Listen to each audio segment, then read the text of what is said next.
The Shir Hatzlacha of Avram and Sarah. Bezos Hashem, Hatzlacha b'chol inyanim. We are back in our Shir, Gemara Shir. Yes, we took a break, but now we're back. This Gemara Shir is called Gemara. How would you call it? Gemara, short and simple. Yeah, nice and simple. Shir Gemara. It's not Amud Yomi. It's not Daf Yomi. It's not a program. It's not Chazara. Whatever. You can do Chazara on your own. Our Shir is about just learning Gemara.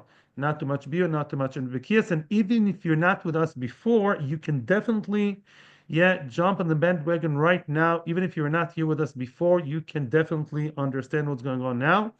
We are in Maseches Shabbos, a new Mishnah in Daf Kuf Mem Amud Beis, right towards the bottom of the page. And the topic here is cleaning your animals' living quarters. Let's say you have a cow or a donkey or both, and you need to maintain the cleanliness of their cow shed or wherever they live. That apparently has some halachic issues involved in that, and we're going to learn about them right now. Be'ezus Hashem. This year's is Leilu Nishmas, my father Menachem ben Akiva, and for the Hatzlacha and the Hatzalo of the hostages. They should come back home very, very soon. Zok the Mishnah, Goyrfin milifnei hapetam. What's petam? Petam is a bull, an ox, which is raised, which is bred especially for food. One day it will be very fat and very, tasty after you shecht it. It's called petam, like mifutam. Those of us who know Hebrew understand the word. And goylfin milifnei petam means that if you have a cow shed with a trough, the area where the animals eat from, then you're allowed to be goyref, you're allowed to actually sweep the floor of the where the animal is eating from, because it has leftover food, animal food from before. The Patam, say the Ritvo and some other Rishonim, to say Patam is a very, snobbish kind of animal. It's finicky and he doesn't like eating with the old, over the old food. Like human beings like to have a clean plate when they start eating. The Patam apparently is similar. So therefore, golfin mufna patam, one is allowed to sweep the floor in front of the patam. Why shouldn't they be able to sweep the floor? Why is that a chiddush? So as we're going to see in the Gemara, there's a big issue here of ashvuye gumois. What's ashvuye gumois? Which means once you see the floor entirely clean and you are busy sweeping the floor, right? So you're going to see that there are some holes, gumois. There are like, small crevices, holes in the ground. And that is a animal owner nightmare. Why? Because in those small holes, all the grains that you put, some of them, they get stuck in those holes. The animals can't eat it, you're losing money. And therefore, there's a tremendous Yetzer Hara to sweep even better and fill in those holes. That's an av of choirish. It's av melocha of choirish. And I'm allowed to level the ground and fill the holes in Shabbat. It's doraisa. So although sweeping is not an Isser doraisa, obviously, but there could be a chashash that if you sweep the floor, you're very likely to come and fill in the holes, and that should be osir. However, the first opinion of the Mishnah is not concerned about it, and we're going to explain in the Gemara why. But gorfin patam, you're allowed to sweep the floor in front of the eating area, in the eating area of that fancy animal, because otherwise it's not going to eat. Doesn't like to eat otherwise. Umesalkin letzdodin mipnei. You're allowed to mesalik letzdodin. That's less severe in a way. Mesalkin letzdodin means you're allowed to take the old hay, whatever they eat, the old fodder, you're allowed to sweep it to the sides. We're not talking about completely sweeping the floor clean and nice from any residues. That's not the case here. This is not about the patam. The second part of the Mishnah is about a regular animal, is not so so pampered. However, you are allowed to remove the cash, the animal food, because it can get really full of dung, of animal dirt, of poop, and therefore, in such a case, you're allowed to clean that from any, to sustain any animal, not just the patam. Rabbi Doisa is the one who allows us to clean the animal area both this way and the other. What's the problem of clearing the animal food? It's not because of gumos, because you don't see the floor. There, the issue is muktzeh. There could be an issue of muktzeh, but why? Because it's full of dirt, and dirt of animals is obviously muktzeh. Yet Rabbi Doisa is not concerned about it for whichever reason. The chachamim oisrin. Chachamim are the ones who forbid. Chachamim say, what do they forbid? We're going to see, but one or two of the above cases, Chachamim do not allow you to do. You can't just do anything you want just for animal welfare. Yeah, that's what Chachamim, unlike what people think today. Yeah, Chachamim oisrin, and we're going to explain Rabbi Doisa and Chachamim in the Gemara. Now, second part of the Mishnah, noitlin lufnei beimazu, v'noitlin lufnei beimazu b'Shabbos. One is allowed to take the leftover food left by one animal and serve them to the other animal on Shabbos. Why not? What's the chiddush? It's not muktzeh. The chiddush is that halachically we're not concerned that the second animal will be disgusted by the first animal's food. We assume that the animal will eat the first animal's leftovers, the shraim, and what? And therefore it's not muktzeh. Otherwise it would have been muktzeh. If no animal would eat the leftovers, it's muktzeh. You can't start moving it around. Maybe you can clear it away. That's also shayla. Can't move it. Kamash malan, that, or we're going to see exceptions to the rule, but conceptually, one animal would eat the other animal's leftovers, and that's why it's allowed. It's not muktzeh, and the Meiri says tircha. It's not tircha. That's something you're supposed to do. Excuse me.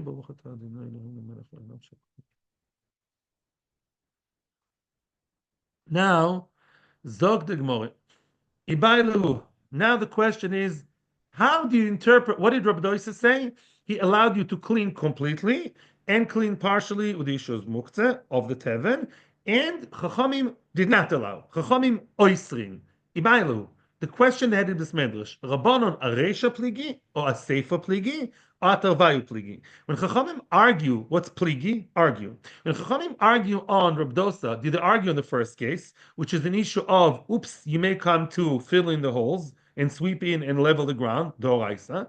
Did they argue in the second case, which may be an issue of muktzeh, or did they argue in both and forbade both cases? Toshma, let's see what the Brisa says. The Brisas often explain the Mishnayos. The Tanya, it says outright black on white. The Chachamim oimrim. Chachamim say echad zeh ve'echad zeh lo yislkenu letzdadim. Chachamim say no. We're concerned both of the issue of he may come to fill in the holes, so don't make a complete clearance, the whole purifying the whole area. No, and also you can't move the kash, a bit of the food even to the sides with a pitchfork, whatever, because you are dealing with muktzeh. That's how Chachamim view it. I don't know where Rabbi Dosa allows you to move muktzeh. I do know that you are allowed to sweep the floor in your house even though you're moving muktzeh.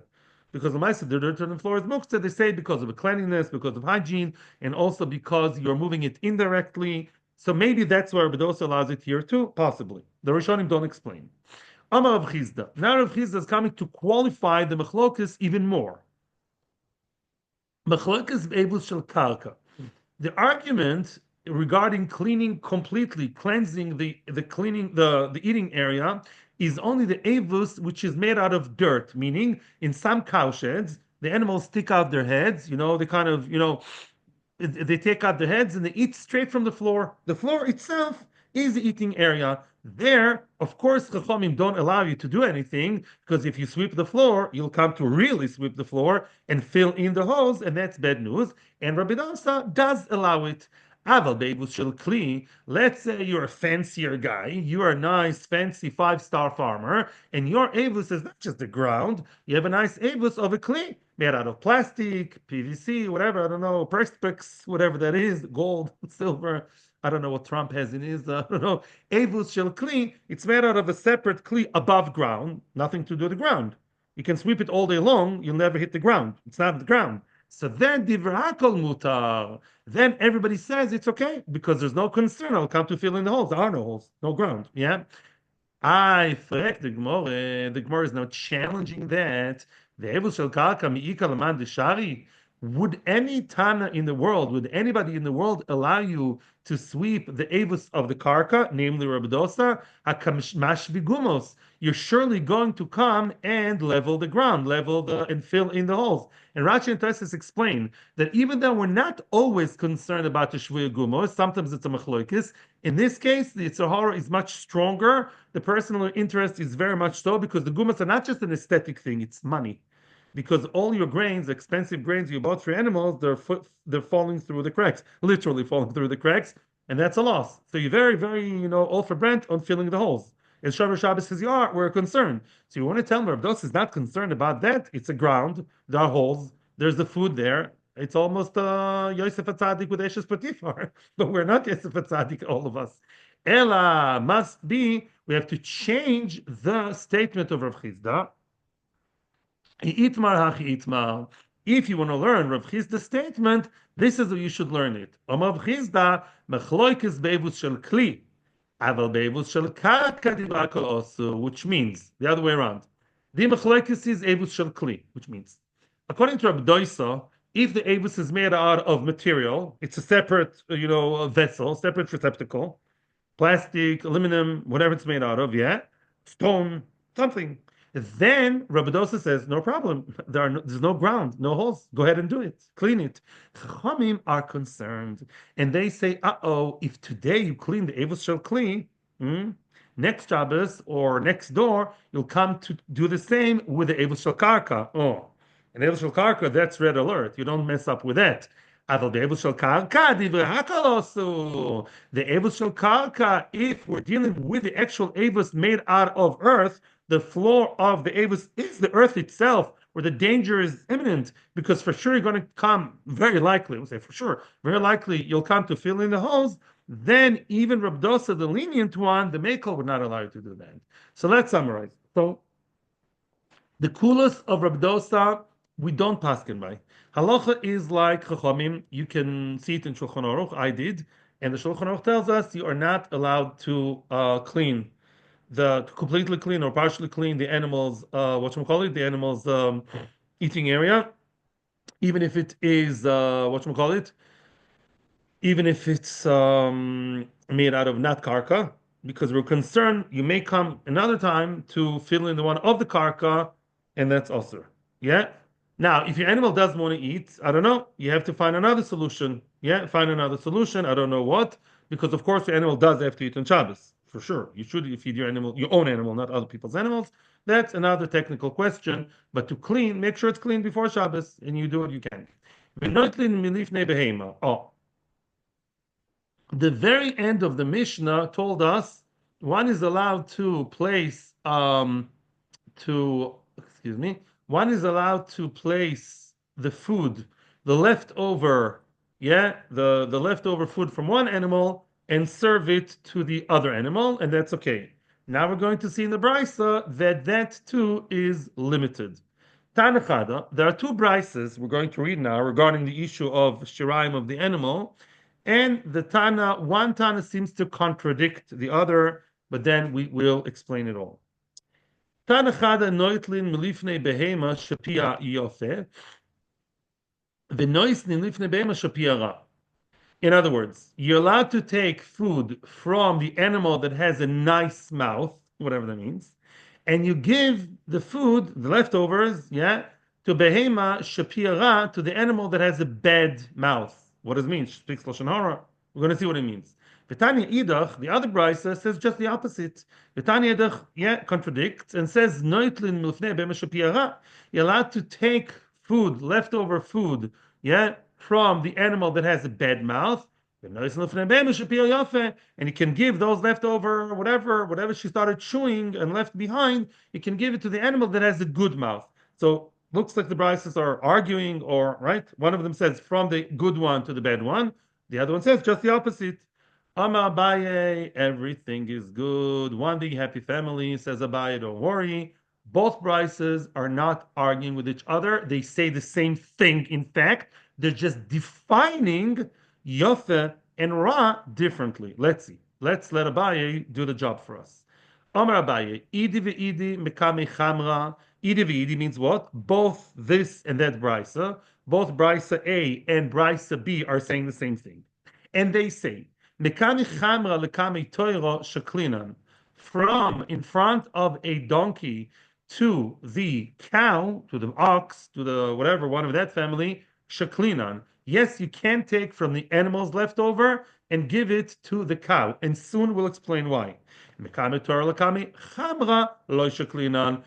cow to the donkey, you're not supposed to take, because a donkey will not eat what the cow left behind. What about this interesting terminology of good mouth and bad mouth? Now the Gemara will explain what that means. We'll explain the terminology now. What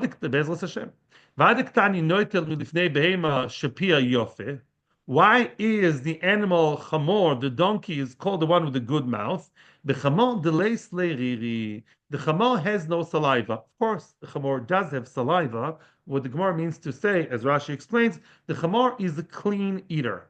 He eats very cleanly, and he doesn't leave behind his own saliva, his own spittle in the food.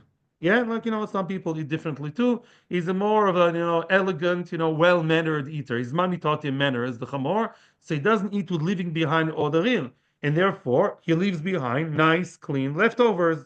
The people who cut the schnitzel exactly to half, and it's all very nice. Yeah, okay, have the leftovers. The noise and you can give it to the animal that has a bad mouth. Who is that? The cow. Why is the cow called bad mouth? The islariri. The cow, yeah, in its turn, does leave behind all the schmutz and all the saliva, and therefore, from the chamor to the cow, you can give, because the cow will eat the clean food of the chamor. But the chamor, the donkey, will not eat from the cow, because the cow leaves behind a mess. Yeah, the cow is like, the 2 years old in the baby chair, it looks like, tov v'vo v'choshech al panei tehom. So the cow leaves behind a real mess, and the donkey will not eat it. Who cares? Well, we care about Shabbos, which means what the Mishnah said is not always true. If you have a cow food and you want to try your luck, you want to be smart, you want to be good, and you say, I'll take the cow food and try and push it to the chamor, like a Yiddish mame, es mein Kind. You don't do that. Why? Because it's muktzeh. Why is it muktzeh? Because it's relative. In that situation, a chamor will not eat from what the cow left over. He just won't. Or halacha doesn't trust, those nisim that he may eat it. No, he won't. Probably won't. And therefore, you're dealing with muktzeh, mister, or tircha. Don't do that on Shabbos. What about terminology? Why did the other brisa call the chamor the one with the bad mouth? Why? Why did we say, why did we call the behema shapira, you are allowed to take with the behema with the bad mouth? Bechamor de lo daik ve'achil. A chamor is called an animal with a bad mouth because it is less of a picky eater. It's lo daik ve'achil, it eats anything. The chamor eats all kinds of things. Masheenken v'noitzen l'fnei behema shapira yofe, you give it to the animal with a good mouth. What's the part of the daika v'ochlo? The cow is more of a feinschmecker. The parrot doesn't eat anything you give it. It's more of a, refusnik when it comes to food, like some people. And therefore, the cow does not eat anything. And that's why it's defined as the one with the good mouth. But at the end of the day, it's all the same. From the cow to the donkey, no. The donkey to the cow, yes. Now, what about donkey to donkey or cow to cow? Then yes. According to most Meforshim, yes. In most cases, and that's a chiddush of the Mishnah, I don't know, from dog to cat, I don't know, I'm not so in animals, maybe sometimes reality is different, I don't know, I'm not so much into pets, as those of you who know me know very much my opinion about owning dogs, but like your neighbor, yeah. So then, I'm not saying it's usher, but I'm saying some reservations about it. But Lemaisa, what's the story? The story is that normally, from one animal to the other is allowed, unless you know that the animal is dirty, lives behind dirt, and then you don't give it to the other one. Says the Heilige Mishnah, now we're tackling another aspect of muktzeh.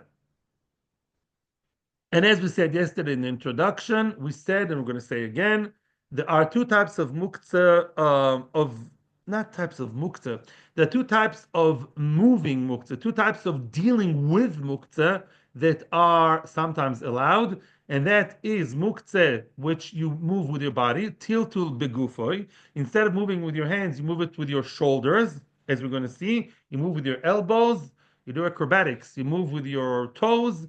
That kind of moving is allowed, always.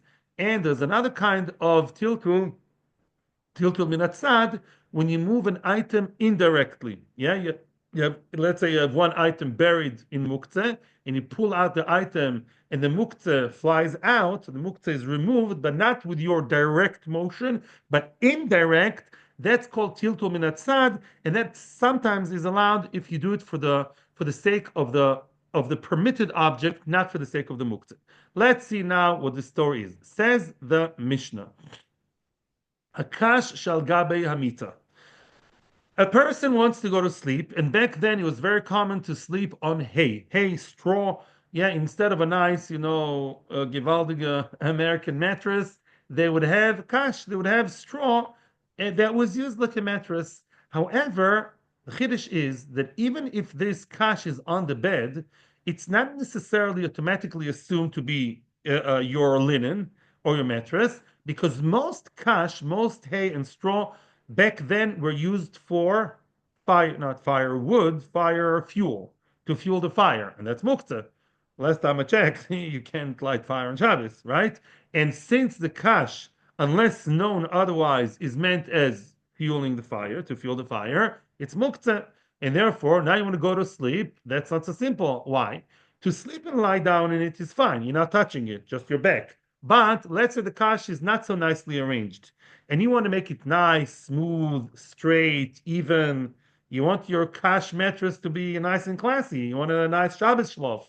So kash al gab amita lo yinanenu b'yodoi. Since at the end of the day, when now you want to turn it into your linen, too late. When Shabbos came in, what was the purpose of this kash? Firewood, fire fuel for Sunday, for Monday. You can't change the status in the middle of Shabbos, my friend. And therefore, this is muktzeh because it's really meant as treifa, chomer treifa, for burning, and therefore you can move it with your hands. Muktzeh. It's a severe issa d'Rabbanan. Ela. So what should you do? Menanel begufo. It says Rashi, with your shoulders, lie down and move it around. Like maneuver it, move around this and that way with your body, with your back, with your feet, whatever. And this way, you just move it with your body, which is called tilto beg gufo. That's allowed. It's allowed today too, 2025. Allowed to do that. I mean, you don't sleep on the couch. That applies many, many times. Let's say you have an alarm clock, phone, whatever, all kinds of things you want to move. Yeah. I'm not the Klisha Machtel Easter, which you're any allowed to move Latoch Mekoima, but even besides, you're allowed to move to your elbow. I'm not a Pesach Halacha, the Chazonish learns otherwise. Remember, learned in the Daf Kuf base, but conceptually, yeah, you can move it with your mouth, with your elbow. It's not other body parts, there's no Isser Muktzeh, generally speaking. The Imam Machal Behema, if that straw was already designated to be animal fodder before Shabbos, or there was a pillow or a sheet on the straw already sitting there before Shabbos, then then it's ois muktzeh, then it's not muktzeh, and you can move it with your hands. And as we said yesterday, why do we say that if there's a pillow there or a sardine, you can move it? Because then it's proven, obviously, that it's meant for sleeping. What's the chiddush? Big chiddush, says the Ramah, that even if you didn't designate it specifically, you didn't stand there and said, I'm now deciding that this cash will be for sleeping on. No, you just place the sardine, maybe even absent-mindedly, whatever. You just place the sardine, you place the pillow, you place the blanket, you just place them there without dafka mamish designated. Even then it's allowed. That's a chiddush. As they say in Old French, actions speak louder than words. The action that you did to put the car, halacha already interprets as this being ready for sleeping, and therefore that's not muktzeh. That's your sleeping linen. That's your sleeping environment, tools, and therefore it's okay, right? Now, machbesh shel balibatim comes another part of the Mishnah. Oh, let's see if I can manage to share screen the picture.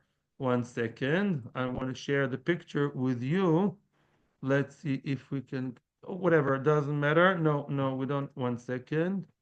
No, okay. So no, no, no, no, no. It's not working. So no, no, no. Oh yeah, yeah, uh-huh. Yeah. It's working. Now let's look at the picture which we saw yesterday.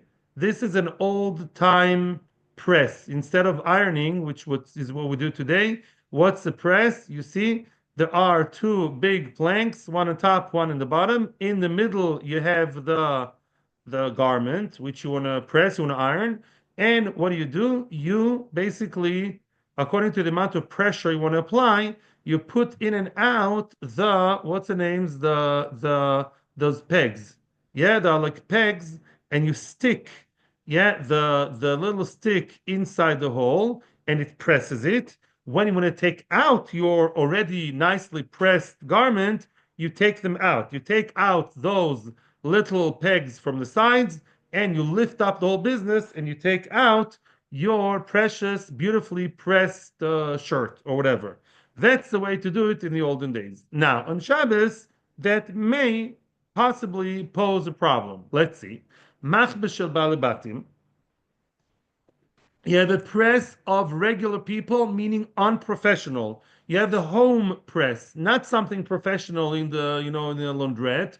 Matirin avaloy kovshin. You're allowed to remove, take out those little sticks, the pegs, remove, lift up the press, and take out your desired clothes on Shabbos and wear it on Shabbos, no problem. Avaloi koivshin. But to start the pressing process, you can't. Why? Why is pressing osir? Apparently, it's not maki bepatish, it's not libun, but it simply says Rashi tzarech weekday. You can't do it in less than 1 day. Yeah. So if you're pressing it now and it's Shabbos, where are you pressing it for? Sunday. I was thinking, what happens in like 3 days Yom Tov? There's Rosh Hashanah, Shabbos, maybe then it's different. I don't know. It's a good child, right? But Lamaisa, assuming tomorrow will be Sunday, normally the day after Shabbos is Sunday. Last time I checked, right? Whether we like it or not. Yeah. So if you koivish on Shabbos, you're doing it for Sunday. That's bad news. Don't do that. Vishal koivsin. But now let's discuss the fancy schmancy professional, made in Japan kind of what press, which is more professional, heavier, better, and tighter. Lo yiga boy. Who says to the Nakam, don't even touch it. Why don't touch it? In other words, you can't unplug it, so to speak. You can't take out, you can't loosen those pegs. Why? Because it's so tight originally, it's so professionally tight, yeah, that when you take it out, says Rashi, it's doimel stira. It's not really stira, but it's similar to demolishing. It's kill you have a building which you keilu, yeah. It's similar. It's so strong, and taking it out is so. You need a whole, you need a Hercules over there, and therefore you are over derabbanandika stira, and that's not allowed. Rabbi Yehuda Omer. Rabbi Yehuda agrees, but he qualifies what Chachamim say. He's partially disagreeing. Rabbi Yehuda Omer, "Mahoya mutar me'erev Shabbos, matir askula v'shoimta." He says like this, as the Rishonim explain, if that even professional press was not very tight, let's say it was mutter, it was half loose. Yeah, it wasn't at its best from Friday. Then you can continue and take out and loosen it more and completely take it out and Shaimtai, yeah, and take out your garment. Why does Rabbi allow it? Makes sense because it's already loose a little bit. Why do Chachamim not allow it? Either Chachamim say that it's still too professional and too good, or that if Sisrael says there's another concern of muktzeh. Remember I told you yesterday? There's a concern of muktzeh. Chachamim say once it's professional, we don't care anymore. Besides the stira, there's another issue. Even if it's not very tight, there's an issue of muktzeh. Why muktzeh? Because the one of the professional ironers, whatever, the iron people, yeah, if that item that they have, that device that they have is so professional, so expensive, it's muktzeh machmas chesron kis. Yeah, just like you don't take an expensive tool, right? You're not allowed to move it on Shabbos, machmas chesron kis. Yes, some very, very fancy, I don't know, knife, shkita knife, right? Some tools the diamond dealers deal with. No, you don't move it around on Shabbos. No way, right? Surgeons, kalim. No, you don't. And therefore, this too, you can't touch according to them. Rabbi Yehuda does not see it as such a machmas cheson kis. All gzeres derbanon are a sliding scale, depends on the opinion of the Tana, and that's a machlokes. Amav Nachman. Now I'm going to learn more. No, was sagt my neighbor? Yeah. Ma omer ha-shachen. Says the Gemara. Amar Nachman. Now we're going to see, let me show you the two pictures. Oh. Before we continue the Gemara, let's look at this work of art. Yeah, 1 second. Yeah, this is a pugla. Pugla, which the Gemara talks about. Yeah, and pugla is, if you have a pugla, you have a radish, horseradish, that is stuck in the ground. It's not properly, it didn't take root. There's no issue here of kotzer. It just kind of, buried in the ground halfway. And the top of it is, yeah, the top of it is the wide part. The wide part is exposed, and that's called milamala lamata. You're allowed to take it out. Why? Because as you take it out, what's going to happen? Nothing. There was already a hole before. That same hole is going to stay there. It's not going to cave in. We're talking about a reality where it won't cave in. And even if it will, it's whatever, that's another shadow, but it probably won't cave in. It's not going to implode. And therefore, when you take it out, nothing happened. All good. Seder, you're allowed to move it. Fine. That's case number one. Case number two is when the pugla is milamata lemala. The pugla, the same tznon, the same radish, is sitting there in the ground with the narrow part on top. In order to move it out, what's going to happen is that the both sides that cover it, the earth that covers the radish on both sides, is going to be pushed up. So as you move the pugla, the two sides, the earth on both sides is going to be pushed up, and that is a classical case of indirect movement of muktzeh. Earth is muktzeh, yeah, and therefore moving the muktzeh indirectly is forbidden. Let's see what the Gemara says about that. Let's look at the lashon of the Gemara. Amar of Nachman, Hai Pugla, that vegetable, that pear-shaped vegetable, such as the radish, melamala lamata shavi. As we explained, if the top part is what's going to come out and it's going to leave behind a hole, no problem. The hole was there all the time. I'm not creating a hole. I'm just exposing a hole. Fine, no problem. Melamata lamala osir. But if it's positioned this way, yeah, with the narrow part up, and in order to take it out, the earth on both sides is gonna kind of, collapse on both sides, gonna fall. So I'm moving the earth indirectly. So I'm moving the tznon, I'm moving the pugla, the radish, in order to eat the radish, and the earth on both sides is gonna fall, and that is not okay, says Rav Nachman. Says Rav Nachman, that's also okay. Now, says the Gemara, we said before, just the opposite. Amar Avada Barava Amri Beirav. Now, in the yeshiva of Rav, they commented on what Rav Nachman says, and they said, Tanina, the like Rav Nachman, we learned a Mishnah that opposes, that rejects what Rav Nachman says. Why? Our very own Mishnah. Akash al gabe amita, lo inanenu biyodoi, aval minanu begufoi. The kash on the bed, you are not allowed to move it with your own bare hands because this is muktzeh, because it's meant for fire, but you are allowed to move it around for your own need. Oh, so you see that indirect movement in which you're not really touching the muktzeh itself, you are moving it indirectly with your body, and that's allowed, even though you're touching the muktzeh, but not with your hands, and it's allowed. Kol sheken, if you're not moving the muktzeh at all, you're not touching the muktzeh at all, I'm just touching the radish. Right? And what's his name? The thing in the side is moving to the side, the muktzeh. The muktzeh is moved in an indirect way that is allowed. We did mention that it's not exactly the same. The two types of muktzah are not, the two types of tiltulim are not the same. This is begufa, this is machmas dov minatzad. Thank you. However, they're similar enough to say that Rav Nachman is not in line with the Mishnah. Only if, as we said before, if it's meant for animal food, you designated it for animals, or you have kal v'sadin, you have the pillow, the sadin lying on it, then it is okay. Shma mina, what do we learn from our Mishnah? Tiltul minatzad, lo shmei tiltul.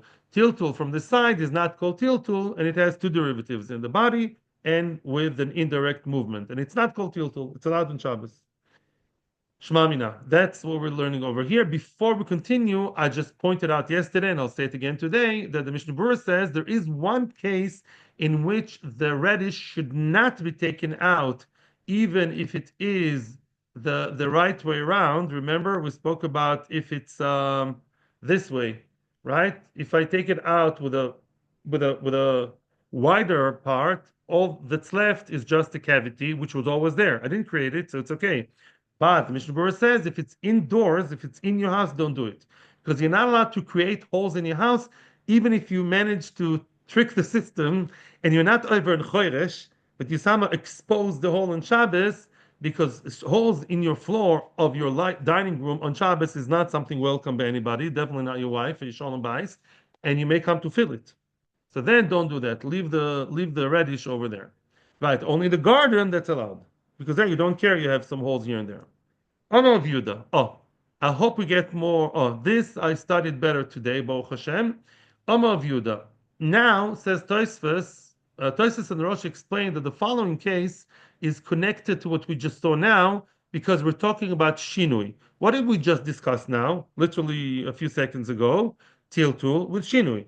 I'm moving the muktzeh with a shinui in a crazy, different, abnormal way, and it's allowed. Now, we're going to deal with toichen, grinding on Shabbos, which is sometimes allowed if you do it b'shinui, if you do it in a way that's different to the normal. Amar Yehuda. Honey pilpili. Let's say you have pilpili, you have peppers. I guess we're talking about smaller. It's a small pepper. It's actually mufurish in the Eagle Tal. You have small peppers, either like the shifke, the jalapeno, or even the pepper. Maybe he's talking. I think he's talking about not about those. I don't think he means jalapeno. I think pilpili here he means the mamish the no the condiment, the spice. Yeah, like you have the big pieces of pilpul, like the spice, and you cut it or you grind it. Even today, people do that, right? You grind the pilpul. So on Shabbos, obviously, grinding is in Issa. Cutting it small, yeah, with a regular knife could be an Issa. It's not so simple, but it could be. But what you're allowed to do is meida chada bekata de sakina shari, which means if you do two shinuim, you cut them one by one, not all of them together. What's a normal way to grind spices all together?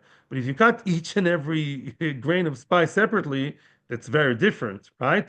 And you do it with the cut of the sakin, with the handle of the knife, not with the blade of the knife, then it's allowed. It's so crazy, so different that even Rabbanan allow you that shinui because it's a double shinui.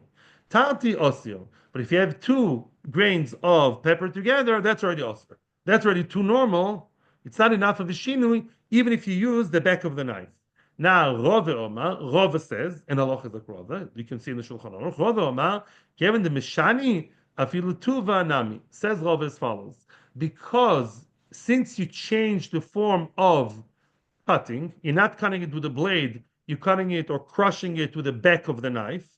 That shinui alone is good enough to allow you to do it, even if you crush a few of them together.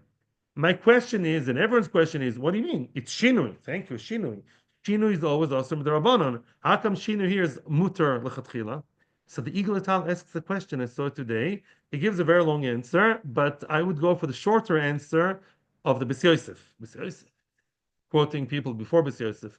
The B'si Yosef says the normal way of grinding pilpel is with a very specific kind of grinder. Even if you use a grinder which is from wood, I think it's not normal. You only use the stone one. Oh, so the fact I'm not using the regular grinder, that's already one shinui, right? Now I'm not using a different grinder from plastic. I'm using a knife. Not only a knife, the back of the knife. That shinui is so nutty, so crazy, so double, that is already mishuna enough to allow you to do it lechatchila. Where else did we see it before Pesach? Teuchen. Lisha.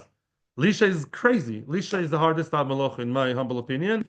We see in Lisha that sometimes shinuim allow you lechatchila to do Lisha. Yes, you can do lash kneading, all the baby food and all that. You can do it sometimes. Why? Because you do two shinuim or shinu godol. Sometimes shinu is so grand, or you use two shinuim together. Like it's so there's so many stages that separate between this in the normal way that it moves from the realm of asur to the realm of mutar. That's what happens over here. May we always have good pepper in our lives, the pepper of Torah. Atzlacha bracha, enjoy my riv, daven already. Thank you very much. Torah anytime. Whoa, here we go back. Here we are. We're coming back. Bezel Shem tomorrow, the day after, on Zoom, live here. Come to us. Mam Loez, Ramad B'Shem, Shema Aleph, in Eretz Yisrael. And stay tuned. Tomorrow, Bezel Hashem, and the following days. Yeah, Wednesday, Thursday is as normal. Bezel Hashem, Atzlacha bracha, b'chol ha'inyonim. Thank you.